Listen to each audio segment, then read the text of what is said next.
joined Tocando Music project about 9 months ago, drawn by her desire to learn the violin and one day be a part of a major orchestra. Lo que me gusta más es sentir mucho ánimo al tocar un instrumento. Es algo que apasiona a la gente a tocar.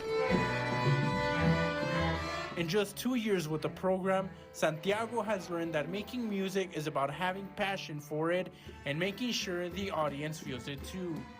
From helping build up confidence in them to take the stage at the historic Plaza Theatre to performing at the El Paso Zoo or community events across the city, Alison and Santiago perfectly capture what Tocando Music program provides for them. First, opening a pathway for them to discover music. Children, they're just sponges, right? When they're like third grade in elementary school, and this is a really good opportunity for them to learn an instrument and a chance that they might not have. Secondly, building resiliency through intense orchestra rehearsals. Day by day, these young musicians pushing each other to tackle more difficult notes, proving they can perform better than the previous day. Showing themselves every single day that every day that they show up and try, they can do something more difficult that they did the previous day.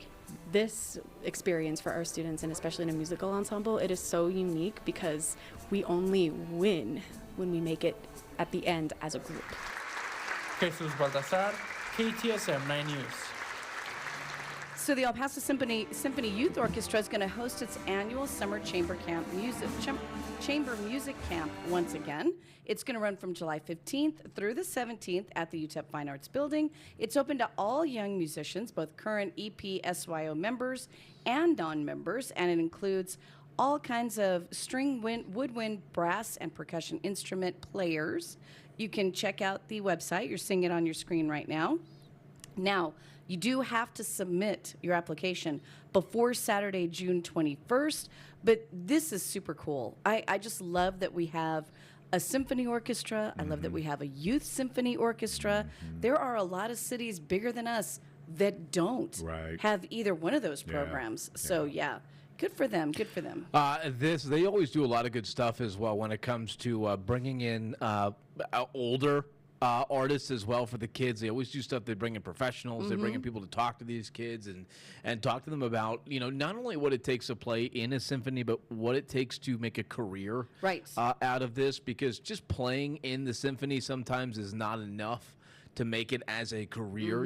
There's a lot of other extracurricular stuff that goes into that. They always do a good job of roping that into it as well. But you're right, there's a lot of cities that do a lot of sports stuff for kids, a lot of athletic opportunities, but not a lot of opportunities for kids in the arts, and especially for this kind of thing. Yeah, and the thing about this is that this is also a great way to get a college scholarship. This is a good way to do it. This is a really good way to do that. And UTEP has always had a great orchestra program, a great music program in general.